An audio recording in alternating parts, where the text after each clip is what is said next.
Pap ini dong pap toket ya. Hah? Gimana? Langsung gue blok anjir tuh orang.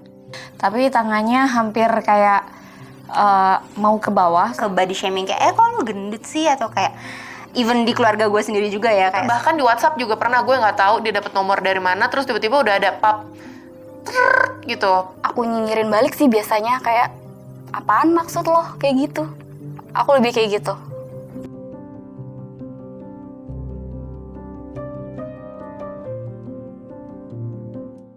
Hai, boleh perkenalkan diri kamu? Halo, aku Sisi.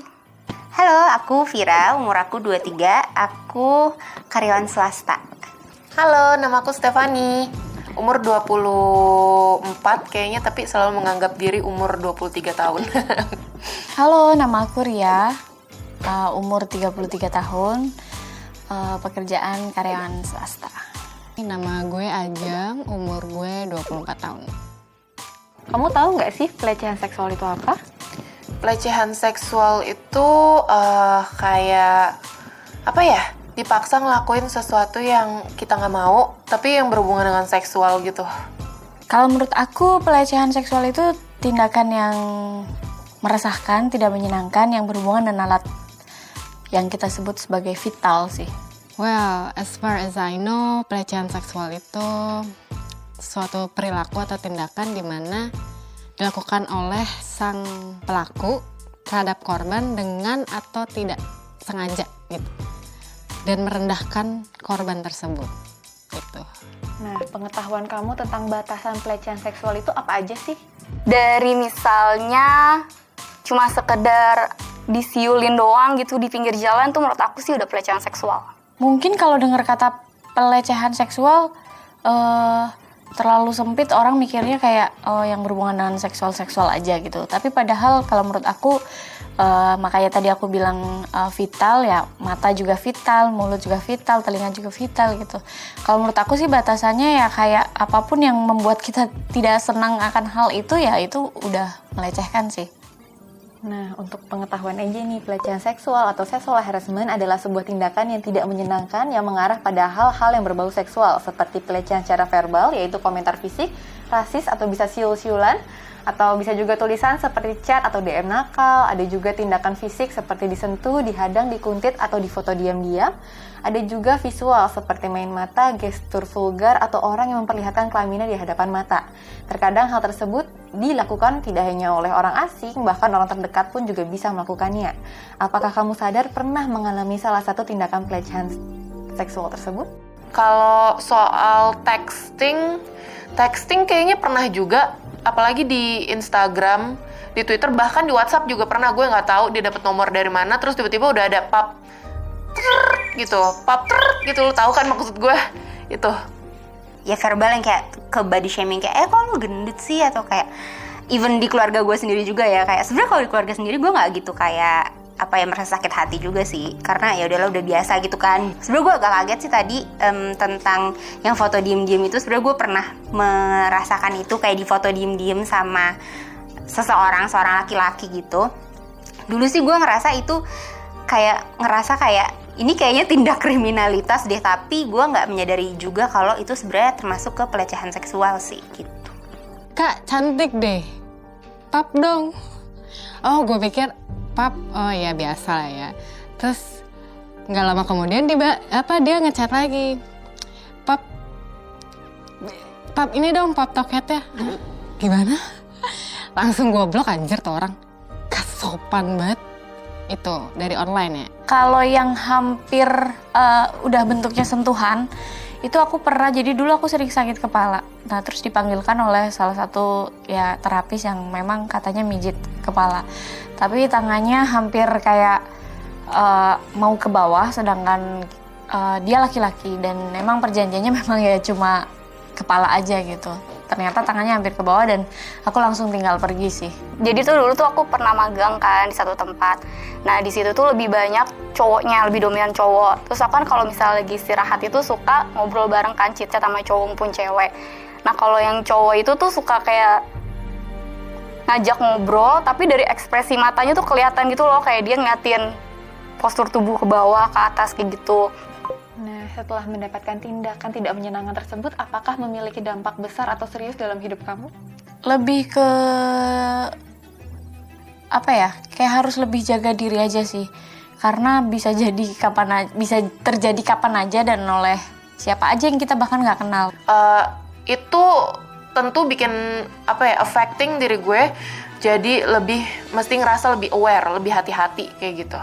Mungkin gue jadi lebih berpikir kali ya, kayak ke suatu tempat jadi pakaian gue menimbulkan hal-hal yang tidak diinginkan gak ya.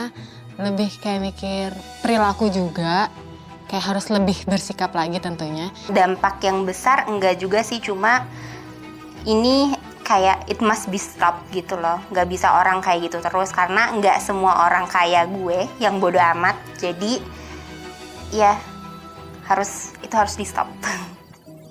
Kalau ditanya, apakah kamu merasa tindakan tidak menyenangkan itu terjadi karena kamu ambil andil dalam penyebabnya? Bagaimana pendapat kamu? Kadang aku suka ngerasa kayak gitu, kayak misalnya nih baju kan crop kayak gini nih sekarang nih, kalau misalnya angkat tangan dikit kan kelihatan. Tapi itu balik lagi ke individu masing-masing sih, gimana menahan diri, gimana ininya. Jadi aku ngerasa enggak sih, bukan karena aku juga. Ketika gue dilakukan seperti itu, gue berpikir pakaian gue seperti apa ya. Terus di kemudian hari gue mencoba untuk lebih behave, lebih sopan. Tapi ternyata enggak juga, ternyata ketika gue udah behave, gue sopan, masih ada aja yang kayak gitu.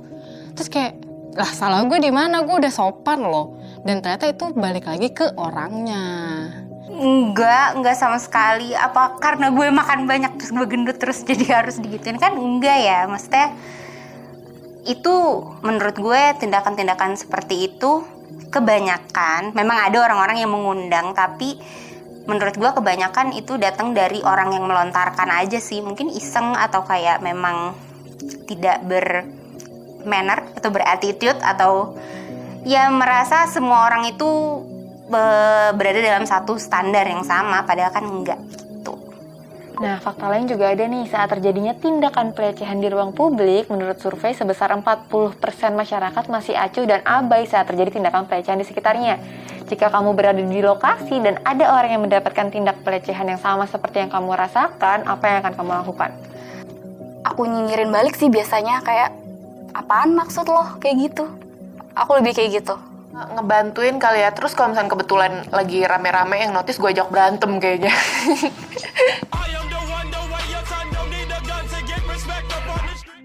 Gue tipe yang suka, sebenarnya gini, kalau misalnya yang gue dapatkan itu kan yang foto diem-diem tadi. Kalau misalnya gue berada di satu situasi di mana gue ngeliat orang kayak gitu, gue pasti akan teriak gitu. Cuma ada saatnya juga gue merasa takut juga sih, kayak misalnya ada orang catcalling, gerombolan cowok-cowok terus ada cewek di catcallingin, mungkin gue lebih akan ngomong ke cewek itu kali ya, kayak ayo jalan bareng atau gimana, tapi gue nggak akan do something ke gerombolan cowok-cowok itu, karena gue ngerasa itu kurang safe aja untuk dilakukan dua orang perempuan dibandingin segerombolan laki-laki gitu. Kalau contohnya kayak tindakan pelecehan seksualnya itu di jalan raya, kalau mungkin dia sampai yang memegang korban atau kayak gimana, harusnya sih bisa mengumpulkan massa untuk membantu ya, kayak bantuin untuk ajak kabur atau kayak gimana gitu. Tapi balik lagi, aku juga perempuan, jadi masih sedikit takut juga sih untuk kalau terlibatnya langsung sendirian gitu. Tapi mungkin bisa ajak yang lain atau kita ikut teriak, karena biasanya kalau orang kena pelecehan seksual tiba-tiba shock kan, dan ketika dia shock dia diem, malah dia nggak bisa ngapa-ngapain gitu. Jadi kita yang sadar, kita yang panggilkan massa gitu loh. Gitu sih menurut aku. Nah, pesan untuk wanita atau orang di luar sana yang mungkin merasakan pengalaman yang sama seperti kamu nih. Well, kalau kalian berani ya speak up aja, tegur aja, gak sopan lo gitu. Tapi ketika dia tetap catcallingin lo, ya udah cuekin aja, yang penting kan lo udah tegur gitu. Gue mau bilang kayak jangan takut untuk ngomong ke orang sih, soalnya kadang kan ada yang takut atau malu untuk cerita karena udah ngerasa diharas gitu loh.